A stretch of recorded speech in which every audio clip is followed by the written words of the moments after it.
जय श्री श्याम दोस्तों, आज की कहानियों में आपका स्वागत है। शिवरात्रि व्रत की कथा, जिसको सुनने मात्र से ही भगवान शिव की असीम कृपा प्राप्त होती है और मोक्ष की प्राप्ति होती है और सभी पापों का नाश होता है। पूर्व काल में चित्रभानु नाम का एक शिकारी था। जानवरों की हत्या करके वह अपने परिवार को पालता था। वह एक साहूकार का कर्जदार था, लेकिन उसका ऋण समय पर न चुका सका। क्रोधित साहूकार ने शिकारी को शिव मठ में बंदी बना लिया। संयोग से उसी दिन शिवरात्रि थी। शिकारी ध्यान मग्न होकर शिव संबंधी धार्मिक बातें सुनता रहा। चतुर्दशी को उसने शिवरात्रि व्रत की कथा भी सुनी। शाम होते ही साहूकार ने उसे अपने पास बुलाया और ऋण चुकाने के विषय में बात की। शिकारी अगले दिन सारा ऋण लौटा देने का वचन देकर बंधन से छूट गया। अपनी दिनचर्या की भांति वह जंगल में शिकार के लिए निकला, लेकिन दिन भर बंदी गृह में रहने के कारण भूख प्यास से व्याकुल था। शिकार खोजता हुआ वह बहुत दूर निकल गया।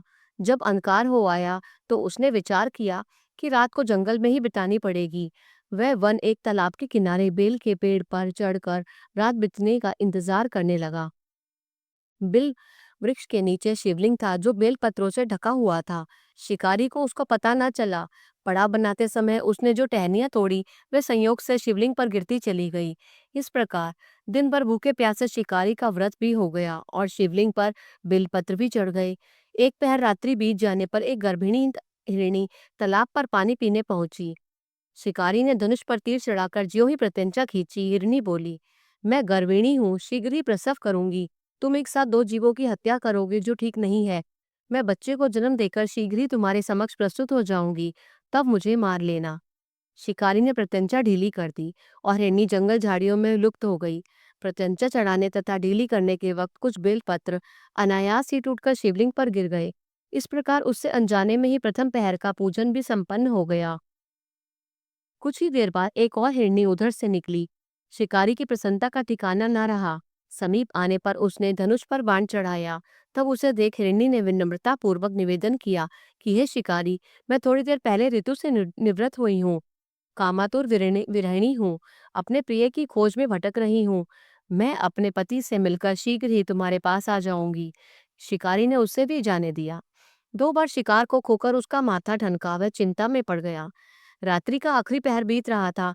इस बार भी धनुष से लगकर कुछ बेलपत्र शिवलिंग पर जा गिरे तथा दूसरे पहर की पूजा भी संपन्न हो गई। तभी एक अन्य हिरनी अपने बच्चों के साथ उधर से निकली। शिकारी के लिए यह स्वर्णिम अवसर था। उसने धनुष पर तीर चढ़ाने में देर न लगाई। वह तीर छोड़ने ही वाला था कि हिरनी बोली, हे शिकारी, मैं इन बच्चों को इनके पिता के हवाले करके लौट आऊंगी। इस समय मुझे मत मारो। शिकारी हंसा और बोला, सामने आए शिकार को छोड़ दूं मैं ऐसा मूर्ख तो नहीं। इससे पहले मैं 2 बार अपने शिकार को खो चुका हूँ। मेरे बच्चे भी तो भूखे प्यासे हैं और भूख से व्यग्र हैं।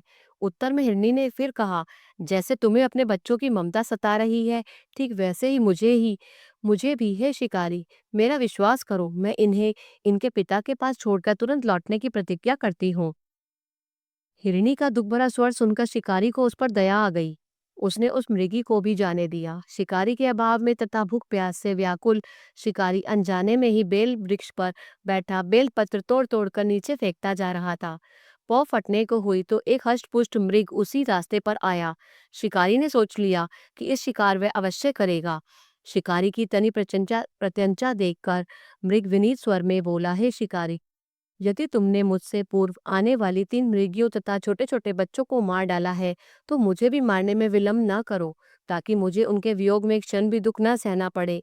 मैं उन हिरनियों का पति हूँ। यदि तुमने उन्हें जीवन दान दिया है, तो मुझे भी कुछ क्षण का जीवन दान देने की कृपा करो। मैं उनसे मिलकर तुम्हारे समक्ष उपस्थित हो जाऊंगा। मृग की बात सुनते ही शिकारी के सामने पूरी रात की घटना चक्र घूम गया। उसने सारी कथा मृग को सुना दी। तब मृग ने कहा, मेरी तीनों पत्नियां जिस प्रकार प्रतिज्ञाबद्ध होकर गई हैं, मेरी मृत्यु से अपने धर्म का पालन नहीं कर पाएंगी।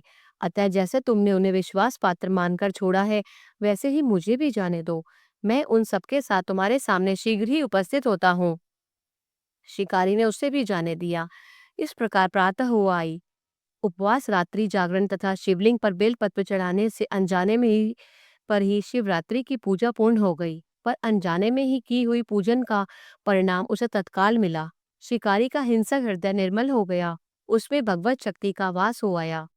थोड़ी ही देर बाद वह मृग सा परिवार शिकारी समक्ष उपस्थित हो गया ताकि वह उनका शिकार कर सके। किंतु जंगली पशुओं की ऐसी सत्यता, सात्विकता और सामूहिक प्रेम भावना देखकर शिकारी को बड़ी ग्लानि हुई। उसने मृग परिवार को जीवन दान दे दिया। अनजाने में शिवरात्रि के व्रत का पालन करने पर भी शिकारी को मोक्ष की प्राप्ति हुई। जब मृत्यु काल में यमदूत उसके जीव को ले जाने आए तो शिवगनु ने उन्हें वापस भेज दिया तथा शिकारी को शिवलोक ले गए।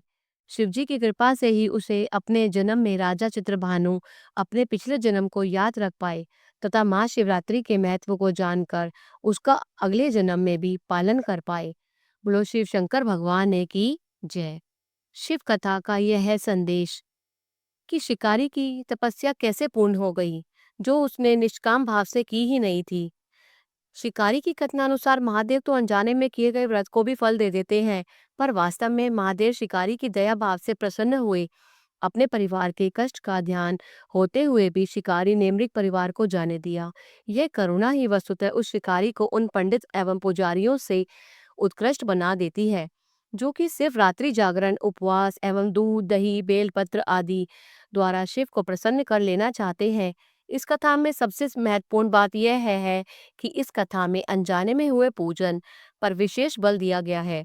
इसका अर्थ यह नहीं कि शिव किसी भी प्रकार की किए गए पूजन को स्वीकार कर लेते हैं अथवा भोलेनाथ जाने या अनजाने में हुए पूजन में भेद नहीं करते। वास्तव में वह शिकारी शिव पूजन नहीं कर रहा था।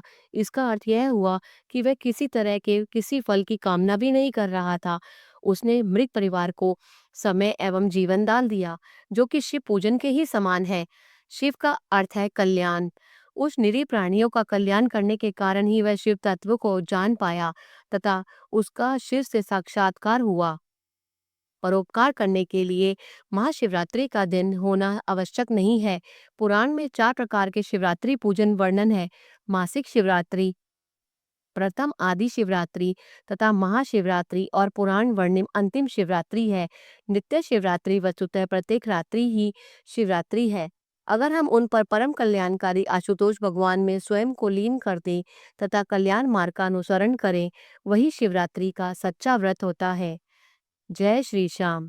अगर आपको शिवरात्रि की कथा पसंद आई तो कृपया करके इसे लाइक कीजिए और अधिक से अधिक शेयर कीजिए ताकि अधिक से अधिक लोगों तक ये कथा पहुंचे और वो इसका लाभ उठा सकें। जय श्री श्याम। हर महादेव।